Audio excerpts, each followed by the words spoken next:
Good morning. Thank you all for joining us today for the Chamber Forum. I'm Cynthia Reed. I'm the Chamber's Senior VP of Marketing and Communications, and we're really glad to have you all here. Before we get started, I want to recognize our presenting sponsor, Cox Business. Cox Business has been the presenting sponsor for the forum for a really long time, and we truly appreciate them. And please help me welcome Anthony Humphrey with Cox Business. He's going to say a few things.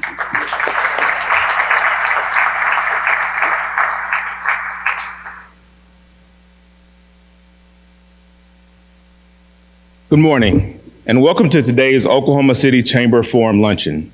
Cox Business is proud to be an ongoing sponsor of the Forum Luncheon series, not just because we're an advocate for Oklahoma City and the Chamber, but because these gatherings always focus on timely and informative topics that truly serve to engage and advance economic development in our community. Today's discussion of our retail environment is a perfect example. Retail is the backbone of our economy, not just nationally, but locally. 25% of all jobs in Oklahoma are retail-oriented.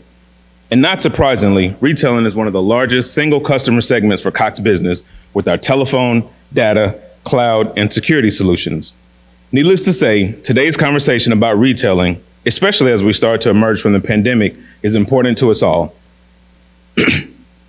And we look forward to the discussion. On behalf of Cox Business, thank you for the opportunity to participate and enjoy your lunch. Thank you.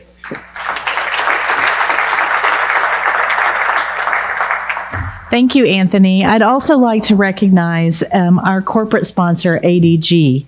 Thank you all for supporting the work of the Chamber and our ability to provide this information for you. In October, the city released the most recent sales tax report, which revealed that Oklahoma City collected about $24.8 million in sales taxes for the month. That's 12.8% above the city's projection and 17.3% above the same month last year. In fact, the city's six most recent sales tax checks are the largest in city history. We know that the pandemic recession is real, especially for our retailers, but these numbers reveal an encouraging trend for our retail sector in the midst of recovery. Our panel discussion today will highlight more of what those involved in our retail sector are seeing ahead for their busiest time of year. But first, please enjoy your lunch, and we'll reconvene shortly to begin our program.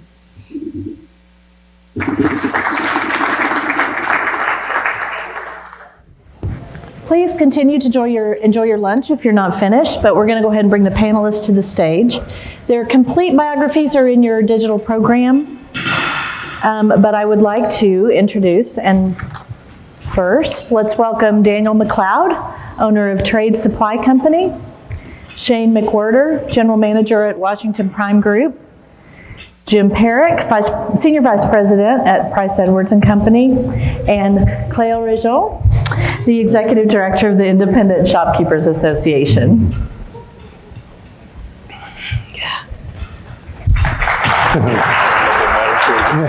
hi, how are you? Jim, set the stage for us, if you would, by describing the trends you're seeing in retail and in the retail real estate market. Okay, let me start with this.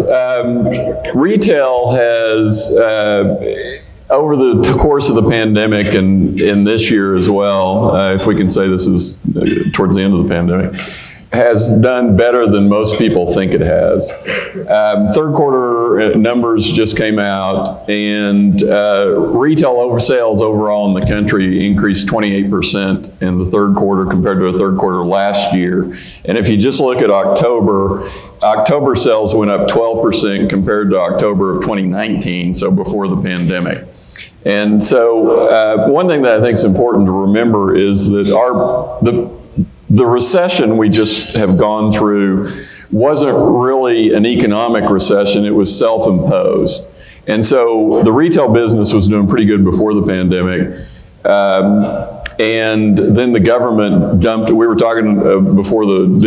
bunch of money, both to individuals and to companies, into the economy. In fact, I just read an article this morning that said that Americans have $2.3 trillion more in money and cash than they did before the pandemic.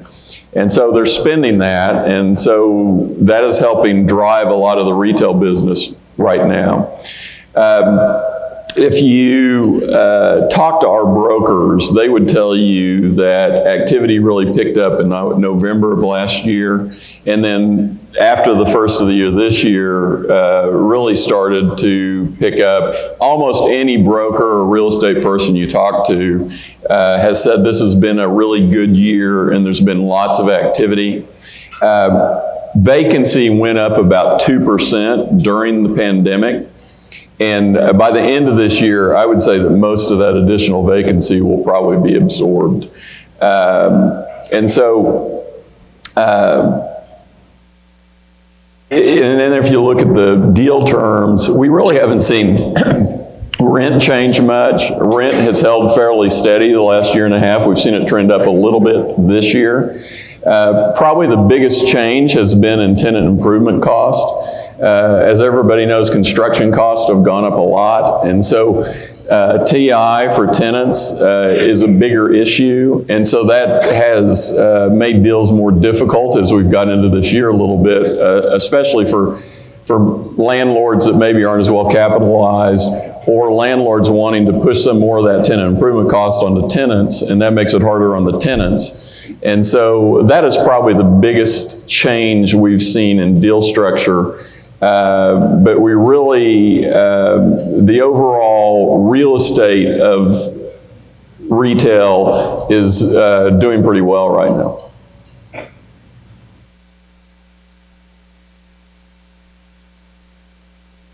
Next question is for Shane.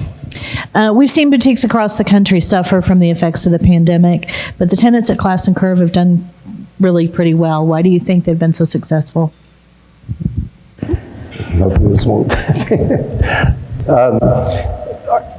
We've been very proud of how our tenants adjusted to the circumstances. And you know, it kind of goes to, we have one big advantage at Class and Curve and Nichols Hills Plaza is that we are an open air center. So that in itself made customers feel more comfortable to come to our property. But on top of that, it wasn't just that. It was what the tenants did to make customers feel comfortable coming to their store. And that just kind of snowballed, and as time went on, our traffic continued to pick up. And it's really a testament to the owners of the shops. I mean, we've got a lot of local tenants, and we also have a lot of national retailers. The other key element to that is that these owners did a magnificent job of retaining their personnel and their staff. I can't emphasize the importance of having a trained employee that knows the business and keeping that person happy and employed. So they went way out of their way to make sure that they were paid fairly, that the hours were reasonable, and they did what was necessary to make their employees feel comfortable. And that in itself has a ton of value in the retail world. And there's a lot of examples out there that were not so successful and did not do a good job at retaining their employees, but that's really the strength of any retailer. And so we were quite fortunate in that respect.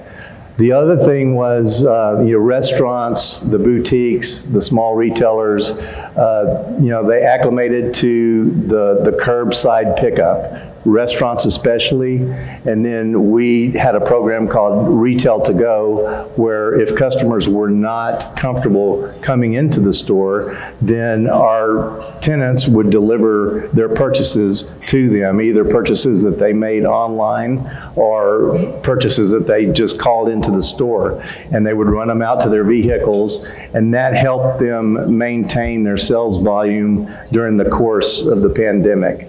So we're very pleased, and things have, traffic has been exceptional, and holiday is looking really good this year. Next question's for Cleo. Independent stores were forced to pivot, the P word, during the pandemic. Can you talk about some examples of innovation among our local retailers? Shane touched on it a little bit, I think, but also what do you think of that is going to stick So yeah, I think the biggest obvious change we saw last year from our local shops was online shopping. A lot of them entered the pandemic with an e-commerce platform in place and just focused all of their time in those first few months of the closures on just growing their e-commerce presence and continuing to serve their customers and bring in revenue. But then we also had some that just didn't have anything in place at all and had to build from scratch. We saw very early on our members, those who didn't have an online shop, had built one by April of that year because they had no other choice at that point. So the pandemic in a way accelerated the growth of the presence of local shops online, and that's here to stay, even with all of the challenges that it's still bringing to them. You touched on curbside pickup. That was huge last year. We had shops immediately turning to curbside pickup, even doing local deliveries themselves. Obviously, our shopkeepers can't logistically be delivering goods every day while they have their shops open, but curbside is here to stay, which is really cool because it means in a way that technically it is now just as easy, just as convenient, just as fast, if not even faster, to shop from a local shop online than it is Amazon or any other large online retailer, because you can order something from an online shop, from a local shop, one day, and that same day later on pick it up with curbside pickup. So it's nice to see that in a way the playing field has been leveled just a little bit. But I think it's important to remember that it is just a little bit because our small businesses are still struggling with shipping costs. They're still struggling with labor shortages and with visibility online, and just, our mindset that we go online to buy something from Amazon or from Target, or kind of forgetting that they're out there too. So all of these logistical challenges are making it that much harder for them to keep up with the online giants. And also, we saw in our latest state of retail study that on average, our local shops are making about 10% of their sales from their online shop, which is an important 10%. They can't just do away with it, but it's not large enough for them to justify spending more time and energy on it right now. So they still have a lot of challenges, but online shopping is here to stay, obviously. And then I think what was most interesting to me last year was looking at case-by-case basis, because we have such unique and creative and talented shops out there. Some of them figured out in a week how to make hand sanitizer and started selling it. Some of them just built a drive-through so that they could keep serving customers, or doing Facebook Lives where they could introduce new products. And they're still doing all those things because they just discovered all these new ways to serve the community. And there's something to say that I think is not something that we see nationwide in other big cities, but our local shops here are a very tight-knit group, which is awesome to watch. And the challenges of the pandemic has brought them closer together, where they started partnering more and carrying each other's products, and even working with non-retail local organizations, where it's super beneficial right now with the supply chain crisis, because when more of them are selling more goods that they're either making themselves or buying from another local business, they're not relying as much on shipping delays. And I think that's something we should all keep in mind. I know it's been talked about a bunch, but as we go out to do our holiday shopping, if you go to a local shop, you'll get what you need, and you won't be stressed out that your Amazon order is delayed and not going to make it on time under the tree. So. Next for Daniel. First, tell us a little bit about trade supply, but then also what were some of the lessons that you learned during the pandemic that you're going to apply in the future as well? Okay. So Trade Supply Co. started in 2013 as just a men's boutique. In 2016, we had started lightly manufacturing or having things made for our shop with our branding. In 2018, we had pivoted that a little bit more. And then in 2019 had started being like, okay, we'll put some of the stuff we're making on the floor to sell as retail in addition to what we're already bringing in. The pandemic taught me you have to pivot, you have to pivot, you have to pivot. The biggest thing that has been for our business for ROI has not been in sales. Is it on? Oh. The best thing for ROI is not focusing on sales, it's focusing on our relationships. Our relationships are why we're still in business today, and it's also why we are having the success that we're having. We took the first month of the pandemic and said, okay, we know we're going to be moving locations this year because our lease is up. We know that we're going to be expanding into this. We know that we're doing this, and we have no idea what the future entails because we're shut down right now. And we had no idea. So we signed a lease on a new space. We got back to doing what we were doing. And through that, focusing on, like what Ms. Cleo had said, was we focused on the manufacturing. We focused on the making, and we are a retail of our own goods, but we started wholesale. And now we have stockists from Tallahassee to LA. That was huge for us to keep it going. And now we've partnered with Oklahoma State Parks, and we're making a lot of merchandise for all 32 state park locations across the state. So the only reason why any of those things came through had nothing to do with how great our product is. It had to do with my relationships with people. And really, ISA was a huge part of that, because those caring friends of other shops were that shop that people are picking up and taking on and being like, wow, this is really great. Aaron, one of his brokers, showed me a half dozen spaces before we ended up where we were at.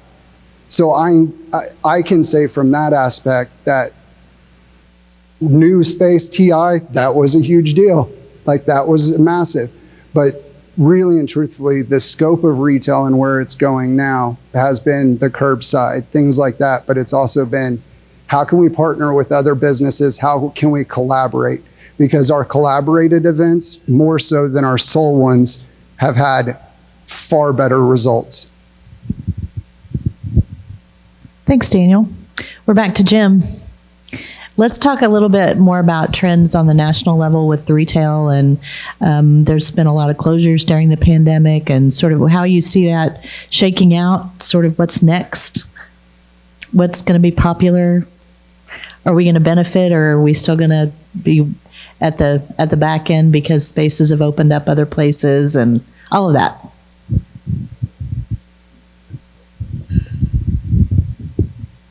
Okay. There are a number of closures during the pandemic, and if you've ever heard me talk before, you've heard me say this before. Retail is one of the most dynamic parts of the real estate industry there is, and there are always closures and always openings. On a good year, 3,500 stores close across the country. It just happens. People who know what they're doing and figure it out and appeal to customers make money, and those that don't go out of business. And so that, to use a popular term, got accelerated during the pandemic, and so there is a little more space out there. You know, the trends, a lot of the trends that were during the pandemic were just acceleration of things that were already going on. Some of it you like, some of it you don't like. Discounters were doing well before the pandemic and took off during the pandemic, and continue to do well. You know, grocery stores continue to do well. Home improvement is a category that is big right now, and panelists have touched on it, but there's a number of trends within that are kind of affecting all those categories. I think one of them is the stores are important. People are figuring out, you know, there for the longest time, people were talking about the demise of brick and mortar. Well, now they've figured out that stores are important. And the mix you have between your store and online is critical. But, internet companies are opening stores. Allbirds is starting to open stores. Wayfair is starting to open stores. Amazon has 4 different concepts that they're going around opening stores because it helps their online sales. Particularly in fostering returns, which kills online sales when you have to have returns. And so stores are important again. Technology continues to be a huge thing, and there's going to be a lot of experimentation in that in the next several years, whether it's delivery by drone that people are experimenting with, or cashierless checkout, or if it's back office type of stuff. More and more technology is going to affect the business. Cleo touched on it, but supply chain issues are huge and are going to affect some retailers. People are going to have to get creative. They're going to have to source local sources of inventory. They're going to have to spend a lot of time on that, and it's going to put pressure on their cost. Labor, everybody talks about, and it's not just restaurants that are finding a hard time to hire people. It is all retailers, and that's going to drive costs too. One thing that's happened during the pandemic is a lot of retailers have put on more debt as well, which increased their costs. And so all these things are putting pressure on retailers' margins. And that is a piece of what is driving inflation that we're hearing a lot about right now too, because those retailers have to do something, and price increases are part of that. And so those are some of the trends going on. But one of the things another trend I think is brands. Brands have always been important to retail, but it seems like they're more important than they were, and or maybe they return in importance because they come and go. And so I want some audience participation. I'd have a report of the 100 best brands in the country. So this is who customers voted the best brands in the country. Who do you think they are? They're on there, but they're down the list. Starbucks is, I've just brought the top 11 with me. They're on the list too, but they're not on the top 11. So Tesla is on the list too, but they're not on the top 11.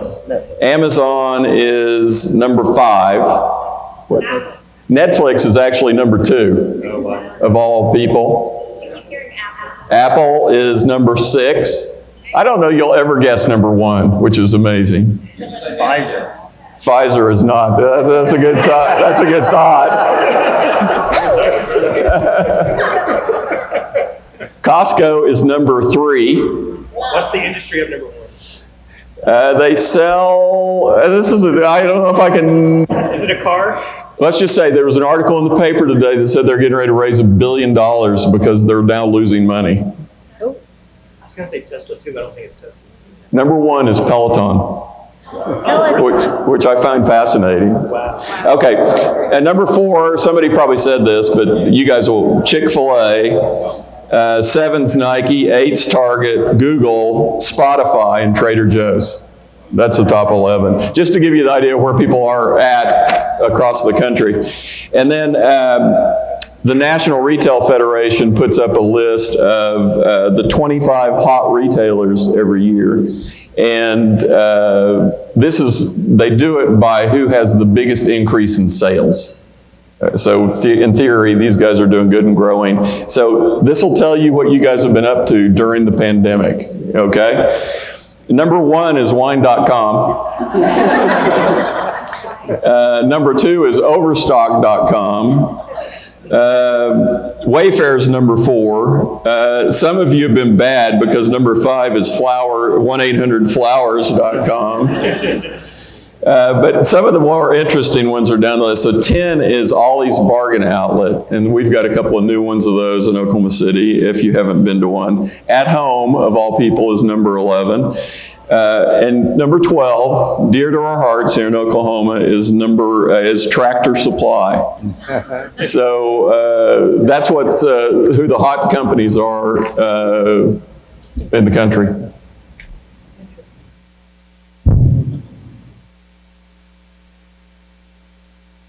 Kind of like having your phone on or your computer on mute during a Zoom. The area near Classen Curve is undergoing a lot of new development. Tell us more about how the ecosystem works between all of the developments in that area and how you ensure you work together to fulfill the vision and drive customers. Ecosystem is a great word. our company, Washington Prime, has had a vision for the Triangle and Classen Curve area for a long time. Now, the property that's being developed currently at the Triangle was property that we actually sold to the developers, but we had first right of refusal as to who could come in and build on those sites. So we did a deal with Marriott, sold them the property that's closest to Chesapeake, and the Ellison Hotel, if you haven't driven by there, is going up. It's fantastic. It's beautiful. And they're actually opening their restaurant this coming Monday, and they're going to run the restaurant for a couple of weeks, and then on December the 6th, they're targeting to start opening for room rental. And that alone, that's a 120 key hotel room. And again, we don't own it, but it's part of the ecosystem in the area. And then in the center of that pad, the Canton Hotel, Canton upscale apartments are being constructed. And there's 320 rooms or 20 apartments in that building. And they come online in the spring of next year, and they'll open it in phases as they get it completed.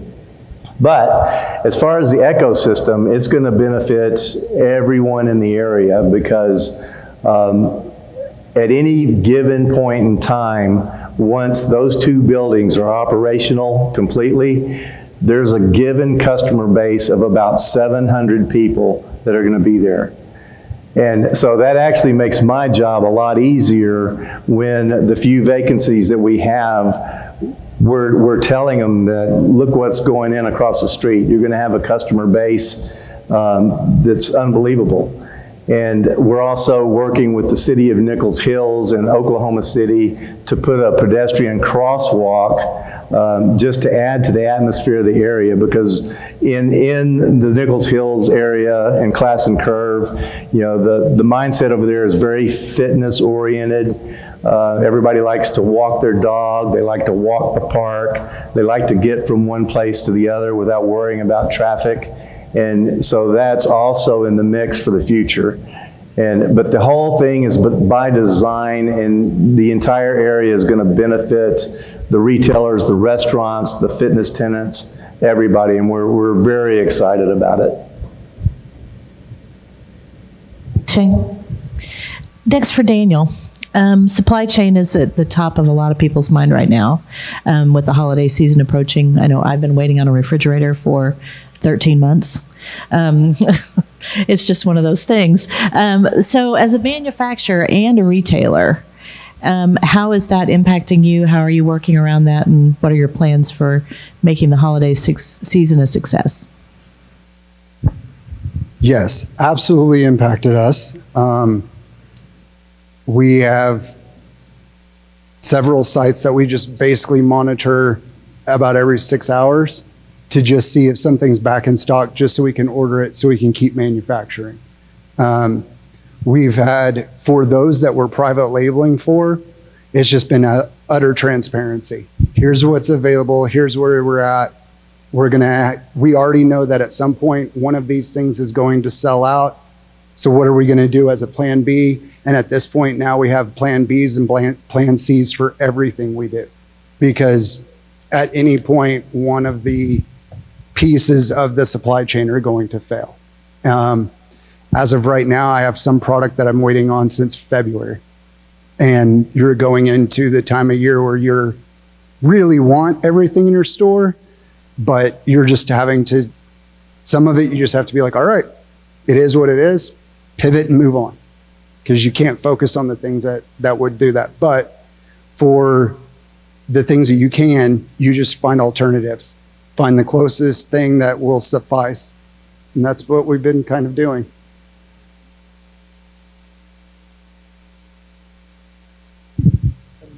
Oh, so, well, yeah, so how we actually supply a lot of our stuff. So for instance, like one of the things we're making right now is goat's milk soap. Our goat's milk comes from a goat farm out by Arcadia, and it also has repurposed hops in it. And the hops come from the brewery right across the street from us. Well, around the corner. But we take those spent hops, we distill them out, we reuse them into our product. We use the local goat's milk, which makes it the best moisturizer. And then a portion of all of our sales goes to suicide prevention, substance abuse recovery, and parks conservation. So we, again, when I keep saying like, it's been community, it's been the things like, we sell stuff to keep our mission going. And our mission is actually more vet advocacy. And having that be the focal point has made other things, like when you run out of bottles, you're like, okay, cool. Well, we'll make a new bottle. We'll buy new labels. We'll make it get out the door. Thanks. For Cleo, last month's unemployment rate for Oklahoma City was 1.9%. That's super, super low. Talk about how that's impacting your shopkeepers and maybe how they're reacting to that, whether that's technology or talk about that a little bit. Well, it's a nightmare right now. Well, obviously, whatever industry you're in right now, you're affected by the labor shortage. But retail, along with restaurants and any service industry, has been affected the most, once again. And I think there's a few reasons that aren't talked about as much. We all spent the better part of last year just scrolling through our phones 24/7 because there was nothing else to do except for Tiger King, but that didn't help much. So you're scrolling all day long, and it felt like for a while on social media, almost every other post was a video or a story or a picture of a retail employee being either disrespected, yelled at, or even sometimes assaulted just for, implementing safety protocols. And so that took a real toll on current retail employees that completely burned out and left the industry. That wasn't as much of a thing for our local shops because they take such good care of their employees. But also, this is affecting the younger generations. Historically, younger people are filling those part-time retail positions, people in high school and college. And they're also the ones that are spending the most time on social media right now and seeing this atmosphere in retail. And so they're not gravitating towards retail as much as they used to. And that's a huge chunk of the market right there. And then, talking to some of our shops, we also have a lot of them in our local shop community whose employees were stay-at-home mothers who wanted to take on some part-time hours. And then in 2020, they were just left at home without childcare and weren't ever able to return to work. So that's another segment of employees that they've lost. And this kind of leaves us with our local shops right now that are not only wanting to grow their team, they're needing to grow their team, and they just can't. Because, they're having to live up to the expectations of this semi-post-pandemic world where customers want to shop in store, they want to do curbside pickup, and they want to shop online. And to be able to offer all three options, you need more people. You need a bigger staff. And it's a little frustrating because our shops are thriving, but they have the potential to grow even more, and they're kind of stuck right now because they don't have the help.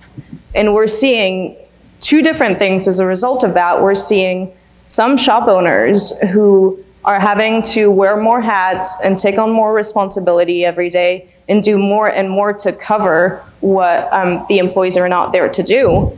And some of them are getting really affected by it and burning out, and you can see their mental health is being affected by it, which is concerning to me because what we want the most is for our local shop owners to be passionate about it and to want to be part of our business community. And we don't want them to lose that passion. But then the other thing is we have some shops who are having to make the really hard decision to cut their store hours and close on certain days that they used to be open on. And that's ultimately a loss of revenue, which is, again, frustrating because if they had the staff, they could stay open longer hours and more days, and they could make more money, which is great for everyone. But so labor shortage is an extremely frustrating challenge for our shops right now. Our small businesses don't have the luxury to offer sign-on bonuses or any other incentive to prospective employees. So they're once again kind of left behind. And we worked so hard last year on getting them to keep their employees, but now they're in limbo, not able to grow and meet the demand of the customers because they don't have the staff to make things happen for them. So I think that is by far the biggest complaint I'm hearing from local shops right now is they can't fill positions. Cynthia, if I can. No, do because know- I've noticed a change in hours across the retail spectrum for sure the last few months, and whether you guys think that's going to stay. And then Jim, I'd love to hear.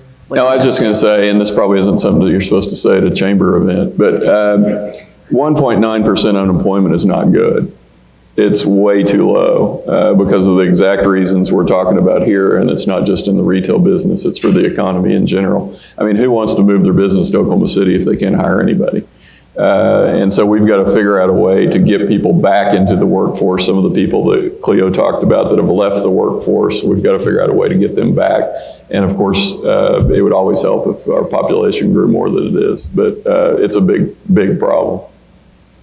If we can't recruit companies, we're going to slow down our population growth. It all fits together. This next question is for all of you, and I'll let you volunteer what order you want to go in. One of the best words in development is placemaking, and that concept of creating these quality places where people want to congregate. What role have you seen placemaking take in the growth of our local retail, especially in generating traffic and retaining customers? And this is maybe. I'll take a little bit of it. We have our state of retail study that came out again a few weeks ago, and every year we see that local shops that are located in dense areas and districts that put an accent on placemaking have a much higher foot traffic count by far.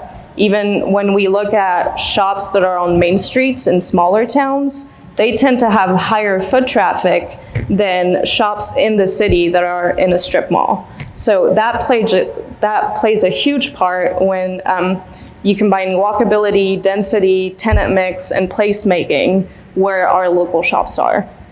But I think what is more important is that our local shops are not just benefiting from placemaking, they're placemakers themselves. They're the face of our community. They define the characters of our districts. I always say that when anyone has family or friends coming to Oklahoma City, you don't take them to Walmart or Target. They have the exact same one. They know what it looks like. They know what aisle to get what. You take them to the local shops. That's where they're going to get a sense of our city and our community and who we are. So that really makes our local shops the biggest actors in placemaking. And, as we grow our city and build new districts, placemaking is, intertwined with our local shops because they need the walkability, they need the density, and they need, people to be able to access them. We always see with shops that are not located in these pocket districts, their number one challenge is foot traffic. So making sure that when we grow and build, there is walkability, there is density, there is a tenant mix that brings different customers and different target markets to one area. That is really key to our retail success.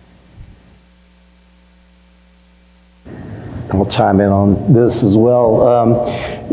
We call it activations, same as placemaking. And the idea from our perspective is to create areas in a retail environment that people want to come and stay. At Class and Curve, we've renovated a whole 4 or 5 activation areas, or what we call common areas between the stores, and we've put in things like AstroTurf, or that's probably an old phrase, but with putting greens, and then we're about to open an area next to Red Coyote that it's sponsored by Pitzer Landscaping. It's got a big screen TV. It's going to have outdoor ping pong tables, bocce ball, cornhole, all that kind of stuff. But those type things, we, over the years, have gotten, as we've done them, very positive feedback from customers and retailers, because it gives something to do. To those that aren't interested in shopping, then go hang out there.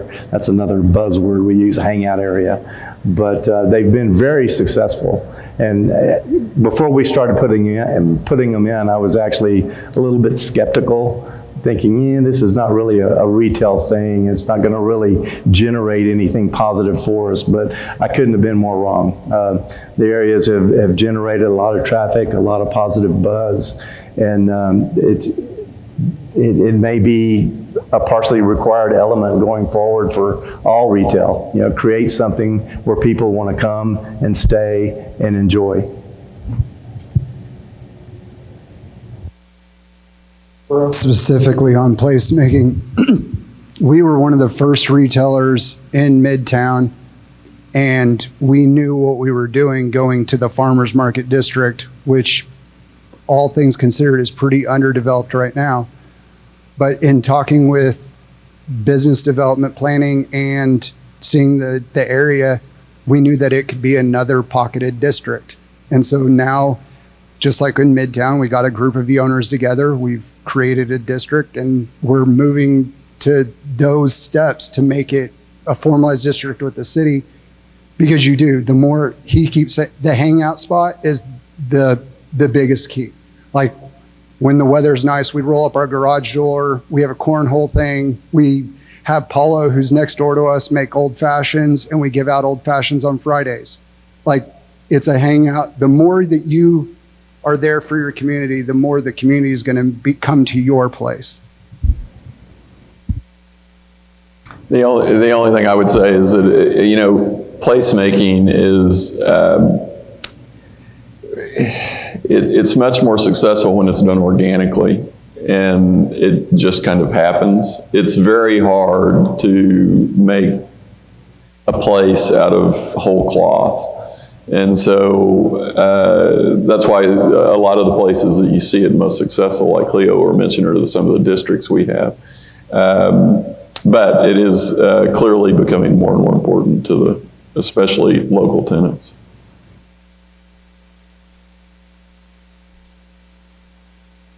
On mute again. Okay, it's all right. Our last question. I want each of you to talk about what you think, what you're most excited about for retail in Oklahoma City. That's either something that's coming, something you're doing, something someone else is doing. But what should we be most excited about in the coming year? I'll start, but it's something I've already said. I mean, we're most excited about the hotel coming in, opening up, and the upscale apartments, and creating the environment that's going to result as of that. It's just been a very positive buzz. It's made my world a lot easier because people really want to be at our center, and the few vacancies we have people lined up to come in, and that makes my job easier. That's a little selfish, but as far as, I mean, we're just very excited about it. Anytime you can do something from a development perspective that excites everybody, you know, it's just a joy to do it. I'm going to say the number one thing is going to be the collaborations that you're going to see next year. Our shop alone, I know we have 5 that we're going to start in January. That's one shop out of, how many are in ISA? 107? Yeah. The collaborations that you're going to be seeing amongst the small businesses are what excites me the most, because it's going to tie in Chisholm Creek to Broadway. It's going to tie in Edmond to Norman. Knowing that those shops are already working on those things to really elevate next year, for me, that's the most exciting thing. Piggyback onto that, most of the stuff I'm excited about, I'm not allowed to speak of yet, but there's a lot of exciting stuff. You know, a lot of our members have great projects happening next year where you're going to see them grow and open 2nd, 3rd, 4th locations, which is really good for our local shops. And I think we're also seeing a lot of new shops open. You know, like Jim was saying early on, that hasn't slowed down. We've seen so many new local shops open up even during the height of the pandemic in 2020. And we're also seeing a trend of what I'm calling micro shops. We're seeing smaller and smaller space for these newer retailers where they're able to experiment and try new things and new ways to serve their customers, whether it's through, pop-up shops or through retail incubators or through just micro spaces, like at the Make Ready Market. So we're seeing more and more new shops that are entering the local shop scene in a different way, in a less risky way, which is good because it's allowing them more room to grow. So I'm excited to see all the new shops we'll be getting in our community next year. While you're on the topic of pop-up shops, will you tell us about that? No, and we also have obviously the holiday pop-up shops, which is ISA's biggest fundraiser, that is opening next Friday. So it will be a bigger event than ever, once again. So we're growing, we're adding more shops, and we're able to feature 14 shops every weekend so that people can come to one place, forget about the supply chain crisis, and just shop everything local, support our local businesses, and do all of their shopping all in one place. So we'll be opening next weekend, and every weekend until Christmas, we'll have different local shops featured. regular location in Midtown? Yes, 10th and Hudson in Midtown. Okay. Jim? One of the things that the pandemic pushed off is, speaking about things going on, is larger projects. Virtually all of the larger projects got delayed, and everybody understands why. And I think you'll start to see some of them break ground. I know Tyler's got things planned over at Chisholm Creek that's going to do some things there. Oak, which is a long planned project at Penn and Northwest Highway, has got their first permits and is supposed to break ground in the first quarter of next year and bring some tenants that we haven't seen in this market. And everyone saw the announcement of the entertainment and with some retail at the First Americans Museum surrounding it, which will be exciting and should break ground in 2022. And so some big projects are going to happen this upcoming year, which I think will be exciting. And then, you talk about smaller projects like the Ice House in Edmond, all the growth of kind of smaller projects, but altogether 6th, 7th, 8th Street in Midtown, just east of Broadway, of Automobile Alley. There's a lot of stuff going on there that I think is going to continue to grow. And we're getting concepts that we haven't. Barquet is going to open this next year. You saw the announcement for the truck yard that's going to be in Lower Bricktown, which is something we haven't had here and is an exciting concept. There's going to be a number of bigger projects and tenants that are coming to town that we haven't seen before, which will be good for the market. It's your turn to ask questions. We have a little bit of time. Thank you for all the information. I'm wondering, Jim, the companies you mentioned were online, and I was wondering how many storefronts are and how much online taxes are collected at the local level. And since we have our state treasurer, Randy McDaniel, maybe he'd be able to tell us what's happening at the state level, if they categorize that or if they just throw it into one bucket. How much is retail from a storefront and how much is electronic and online purchasing? So the latest number, so before the pandemic, online sales were roughly 11% of overall retail sales. During the pandemic, it peaked at about 15.5% of retail sales. I just saw it last week. It's back down to 13.2%. Is online, and that number will continue to grow. It'll level out somewhere, I'm not sure where, but so the pandemic again accelerated the move to online. And of course, you guys know this, but Amazon is 45% of all online sales. All online sales. So now I do not know the answer to the tax question, so. Thank you, Larry. Appreciate it. It's funny when you were saying that, I was actually waving at General Bowden and didn't hear the first part of the question, but I think, yes, that's consistent with on a proportional basis of our sales tax revenue, and we have started to break out use tax as a separate issue. Ever since the Wayfair Act, that allowed for greater compliance. Before, it was just on a kind of a good faith effort, which led to a very low compliance. And so it has been one of the fastest growing streams of revenue we have. As we all know, that it's been very important for all our local communities, and the local communities share in about half of the sales tax revenue we get. So the 4.5% goes there. We average somewhere around the 9% in total in sales tax, and so we split that down the middle. So sales tax overall for the state is the biggest income source we have. At just the state level, it splits into half, and so therefore the income tax and several other things have been there. I will, since I get this question every time, I'm going to go ahead and segue to a different deal, but those numbers line up on a proportional basis. We're about 11%, moving up to about 15%, 16% on a state basis on online sales during the heat of the COVID, and we're seeing them trend back down towards the 10% range, and we're 12 or 13% right now on our revenue. But while I guess I have the floor for just a second, I always get asked about the impact of marijuana sales, and it is a very small piece, not even nearly what use tax is, but how do you see that? Do you see a lot of consolidation coming in? We see a lot of storefronts, and I was just going to get your insights on that issue. I hate The big sigh. I just hate it. I grew up in Oklahoma. I was raised Methodist. I'm Baptist now. I never thought I'd live in a state that had marijuana, the lottery, and gambling all at the same time. But having said that, we have, I think there will be a reckoning for the retail dispensaries. We've seen a little bit of that so far. There's been a number of them that have gone out of business. There's a number that have sold their businesses to other people.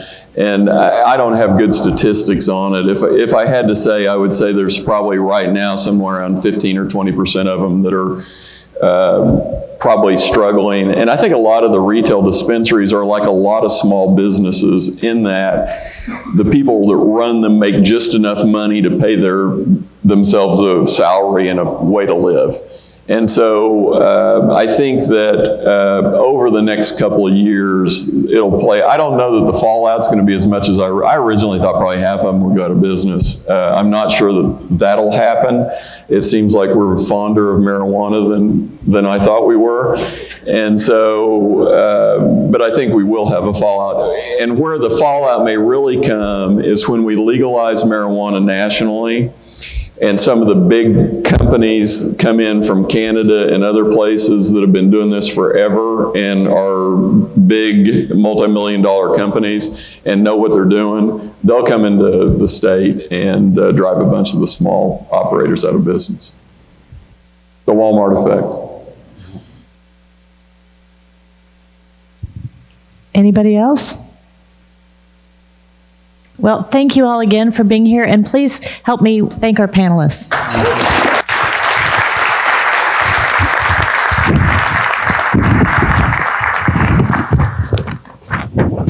Oh, I have a couple of announcements. I'd again like to thank our presenting sponsor, Cox Business, and our corporate sponsor, ADG. We appreciate you. This concludes our 2021 forum series, so look for dates for next year, and we hope you can join us here on January 19th. We do sell season tickets, so if you would like to buy season tickets for the year, we can, and half season. So look for those and visit okcchamber.com/events for more information. Also, don't forget we have State of the Economy tomorrow, so it's Chamber Event Week. If you're not signed up, I don't think we can still get you in. So if you'd like to go, see one of us, and we'll make that happen. And then annual meeting coming up as well on December the 3rd. With that, have a great day.